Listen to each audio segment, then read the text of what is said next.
নমস্কার বন্ধুরা, কৃষক বন্ধু প্রকল্পে 2024 সালে প্রথম কিস্তির টাকা দেওয়ার ফাইনাল তারিখ আজকে দিয়ে দিলেন মুখ্যমন্ত্রী মমতা বন্দ্যোপাধ্যায়। তার সাথে বন্ধুরা, যেমন বার্ধক্য ভাতা, বিধবা ভাতা, প্রতিবন্ধী ভাতার টাকা যারা এখন পর্যন্ত উপভোক্তারা পাচ্ছেন না, তাদের টাকা কবে থেকে দিতে শুরু করবে সেটা কিন্তু বলে দিয়েছে। এবং এরই সাথে বন্ধুরা, লক্ষ্মী ভাণ্ডার প্রকল্পে যে সমস্ত মহিলারা এখন পর্যন্ত টাকা পাচ্ছেন না বা নতুন করে আবেদন করেছিলেন সেপ্টেম্বর মাসে কিংবা ডিসেম্বর মাসে, তারা কিন্তু এখন পর্যন্ত টাকা পাচ্ছেন না, তাদের টাকা কবে থেকে দিতে শুরু করবে সেটা কিন্তু সম্পূর্ণ বিষয় কিন্তু বলা হয়েছে। তো বন্ধুরা, এই লাইভটির মধ্যে বন্ধুরা অনেক কিন্তু প্রকল্পের আপডেট দেওয়া হয়েছে নতুন করে, তাই বন্ধুরা ভিডিও স্কিপ না করে সম্পূর্ণ দেওয়ার চেষ্টা করবেন, তাহলে সম্পূর্ণ বিষয় কিন্তু জানতে পারবেন। তাহলে চলো বন্ধুরা, লাইভটি শুরু করা যাক। তারা তাদের বাংলার বাড়ি পাবেন। আমরা আমাদের অলরেডি বলেছি আমাদের বাজেটে। বলুন তো ভাই বোনেরা আমার, চকচকা ইন্ডাস্ট্রিয়াল পার্ক কে করে দিয়েছে? বলুন। পরিযায়ী শ্রমিকদের জন্য আলাদা করে স্বাস্থ্য সাথীর কার্ড কে করেছে? পরিযায়ী শ্রমিকদের জন্য আলাদা ওয়েলফেয়ার বোর্ড কে করেছে? তাহলে আপনারা আমায় বলুন, বিএসএফ কে দিয়ে সীমানায় যারা অত্যাচার করছে, সিবিআই, এডি, এনআইএ কে দিয়ে মা বোনদের উপর অত্যাচার করছে, তাদের একটি ভোটও আপনারা দেবেন না। এরা বড় বড় কথা বলে। এরা কি বলছে? বলছে আমরা ক্যা চালু করব। ক্যা করবে? ক্যা ক্যা। শুনুন, জেনে রাখুন ভালো করে, আমি রাজবংশী বুঝি, কিন্তু আমি ভালো বলতে পারি না। আমার লেখাও আছে। মাছ বোঝেন? মাছ, फिश फिश, মাছ বোঝেন? মাছ, जिसको मछली कहते हैं। মাছ মাছ, মাছের মাথাটা হচ্ছে ক্যা, আর মাছের লেজুটা হচ্ছে এনআরসি, আর মাছের পেটিটা মধ্যেখানটা হচ্ছে ইউনিফর্ম সিভিল কোড। মনে রাখবেন, কাউকে এদেশে থাকতে দেবে না মোদি ছাড়া, অমিত শাহ ছাড়া, আর এই গুন্ডাগুলো ছাড়া। সব লোককে দেশ থেকে তাড়িয়ে দেবে। আরে আমরা আছি বলে বাঘের বাচ্চার মতো লড়াই করি। আমরা জীবন দেবো, তাও ক্যা করতে দেবো না, এনআরসি করতে দেবো না, ইউনিফর্ম সিভিল কোড করতে দেবো না। আবার স্বরাষ্ট্রমন্ত্রী বলছে, নাগরিকত্ব নিয়ে বলতে গিয়ে বলছে, ও হ্যাঁ কাহা, তার মানে আমরা কেউ নাগরিক নই? তার মানে আমরা কেউ নাগরিক নই? তুমি বাইরে থেকে এসে তুমি নাগরিক, আর আমি বাংলায় বাস করে, আমি জন্মগ্রহণ করে, আমাদের ছেলে মেয়েরা শিক্ষা করে, আমাদের ছেলে মেয়েরা ভোট দিয়ে, আমাদের ছেলে মেয়েরা চাকরি বাকরি করে, আমাদের ছেলেরা ধান উৎপাদন করে, আমাদের ছেলে মেয়েরা সব কাজ করে, তুমি বলছো क्या नहीं होने से वो क्या है, আমরা নাকি কেউ নাগরিক নই। আমি বলি, তুমি আগে নাগরিক হও, আগেও দেশে আচ্ছা সিটিজেন হও, তারপরে আমাদের নাগরিকত্ব কোশ্চেন তুলবে। আমরা সবাই নাগরিক, এটা মাথায় রাখবেন। কারো গায়ে হাত দিতে দেবো না, হাত দিলে বুঝবে। সেই জন্য একবার গুন্ডার বিরুদ্ধে তেজে নামুন। যতই পুলিশ নিয়ে ঘুরে বেড়া, যতই গাড়ি নিয়ে ঘুরে বেড়া, একটা নেতা কেমন হয় যে সহজ সরল থাকে, আর একটা নেতা কেমন হয় যে 10টা পুলিশের গাড়ি নিয়ে, 20টা গুন্ডা নিয়ে, বাইক নিয়ে ঘরে ঘরে ঘুরে বেড়ায় আর মানুষকে ভয় দেখিয়ে বেড়ায়। আর আমি সরি যে প্রশাসন সব দেখেও চুপচাপ বসে থাকে। কিসের ভয়ে? চাকরি যাবে, ইলেকশন কমিশন সরিয়ে দেবে, তো 2 মাস বাদে কি করবেন? তার থেকে এখনই দিল্লি চলে যান না। কে বারণ করেছে? নয় দিল্লি যান, আর তা নাহলে নিশীথের বাড়ি চলে যান, তাহলে আপনাদের আইন শৃঙ্খলা সামলাতে হবে না।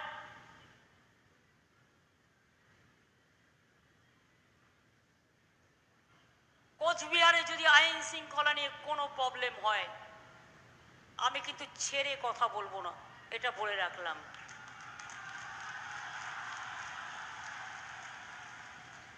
আমি আমার পার্টির নেতাদেরও বলবো, ঠান্ডা মাথায়, সব পুলিশ খারাপ নয়, 3-4 জন, বাদ বাকি সবাই ডেডিকেটেডলি কাজ করে নিজের মতো করে, তাদের আমি প্রশংসা করি, তাদের আমি স্যালুট জানাই।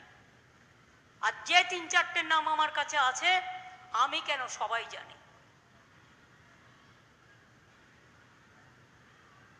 বলছে তৃণমূল চোর, তাই আমরা টাকা দিই না। 100 দিনের টাকা দিয়েছো 3 বছর, চুরিটা করবে কোথার থেকে? তোমার পঞ্চায়েত চুরি করে, সেগুলো ধরতে পারো না? পঞ্চায়েত তো একা আমার নেই, তোমারও তো আছে, সব দলেরই আছে। 100 দিনের কাজে টাকা দেয় না। 59 লক্ষ লোকের টাকা দিলে, কে টাকা দিল? আমরা টাকা দিলাম। 11 লক্ষ গরিব মানুষ, যার মাটির ঘর যে কোনো সময় ভেঙে পড়বে, নিশ্চিন্তে থাকুন, এ বছরের মধ্যে আপনারা অর্ধেক কিস্তি পাবেন, আগামী বছরে অর্ধেক কিস্তি পাবেন। 11 লক্ষ লোকেরা তারা তাদের বাংলার বাড়ি পাবেন। আমরা আমাদের অলরেডি বলেছি, আমাদের বাজেটে লক্ষ্মীর ভান্ডার বলেছিলাম, করেছি। যারা 500 টাকা পেতেন 1000 টাকা পাচ্ছেন, যারা 1000 টাকা পেতেন 1200 পাচ্ছেন। কৃষক বন্ধুরা 10,000 টাকা বছরে পাচ্ছেন। সিভিকের 1000 টাকা মাইনে বেড়েছে, আশার 1000 টাকা মাইনে বেড়েছে, অঙ্গনওয়াড়িদের 1000 টাকা মাইনে বেড়েছে, শিক্ষক বন্ধুদের 1000 টাকা, শিক্ষা বন্ধুদের মাইনে বেড়েছে, বিআরপিদের বেড়েছে, যারা মিড ডে মিল কুকে কাজ করে তাদের বেড়েছে, এমনকি মাছ ধরতে যায় তাদের জন্য দুবার আমরা 10,000 টাকা দেব 2 মাসে, এটা পর্যন্ত আমরা বলেছি। জন্ম থেকে মৃত্যু, বলুন আমার কন্যাশ্রী ভাই বোনেরা, আজকে কন্যাশ্রীর মেয়েরা মায়েদের কাছে গর্ব কি গর্ব না? আজকে মেয়েরা বিশ্ব জয় করছে, আমি গর্বিত আমার কন্যাশ্রীর জন্য। ক্লাস 9-এ আপনার ছেলে মেয়েরা বিনা পয়সায় সাইকেল পায় কি পায় না?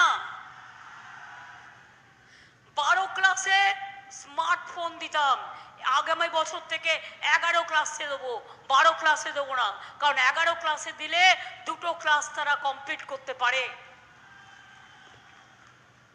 আমরা বলেছিলাম বিনা পয়সায় রেশন দেবো, রেশন পান কি পান না? বিনা পয়সায় রেশন পান? আমরা তো বন্ধ করিনি একদিনের জন্য। মোদিবাবু ছবি লাগিয়ে কোভিডে 6 মাস দিয়ে তারপরে বন্ধ করে দিয়েছিল। কোভিডে একটা ইঞ্জেকশন দিয়েছে, তাতেও নিজের ছবি লাগিয়ে দিয়েছে। এত আত্মপ্রচার করতে ভালোবাসে, ওদের তো সিনেমায় নামা উচিত। সিনেমায় ভালো অভিনয় করতে পারবে, ওটাও একটা আর্ট। যারা সিনেমা করে অনেক খেটে খুঁটে করে, তো ময়দানে সিনেমা করার কি দরকার? সত্যিকারের ফিল্ম জগৎটাকে উন্নত করুন না, আমরা খুশি হব। সব রেডি করে ছবি তুলছে, সব রেডি করে ঘুরে ঘুরে বেড়াচ্ছে। যখন পুলওয়ামা হলো, রাজ্যপাল তো বলে দিয়েছে কে করেছে, তখনকার রাজ্যপাল, সেই জন্য তার বাড়িতেও রেড হয়েছে। দিল্লির চিফ মিনিস্টারকেও গ্রেপ্তার করে রেখে দিয়েছে। একমাত্র tribal chief minister Hemant Soren ছিল, তাকে পর্যন্ত গ্রেপ্তার করে রেখে দিয়েছে। আমাদের কত নেতা গ্রেপ্তার হয়ে আছে। গদ্দাররা বলছে ইলেকশন করতে হবে, তার আগে তৃণমূলের বুথ এজেন্টকে অ্যারেস্ট করতে হবে, ওদের নেতাদের অ্যারেস্ট করতে হবে। আমি বলবো এখন থেকে বুদ্ধিমান যদি হও, আমরা যেমন রেলে first tyre, second tyre, 3 tyre দেখি, একটা ব্লকে একটা ছেলেকে অ্যারেস্ট করলে তার বউ প্রার্থী হবে, তার বউ সেখানে এজেন্ট হবে, তার ছেলে সেখানে এজেন্ট হবে, তার পরিবার সেখানে এজেন্ট হবে, তার পাড়ার লোক সেখানে এজেন্ট হবে। এসব চালাকি আমি অনেক দেখেছি। আমার সাথে পাড়া মুশকিল আছে, আমি ইটের বদলে পাটকেল দিই না, কিন্তু আমি বুদ্ধি দিই। বুদ্ধি দিয়ে বলি তুমি আমার একজনকে অ্যারেস্ট করবে, আমার 1 কোটি ছেলে মেয়ের জন্ম হবে। এটা মাথায় রাখবে। ইয়াং জেনারেশন দায়িত্ব নেবে, আমার মা বোনেরা দায়িত্ব নেবে। একদিনের জন্য রান্না করবে না, ভোট এজেন্ট হিসেবে বসবে। আর যে ভোট দিতে যাবে উল্টো পাল্টা ভোট, ছাপ্পা ভোট, তার একদম পুরো ভালো করে ধরবে।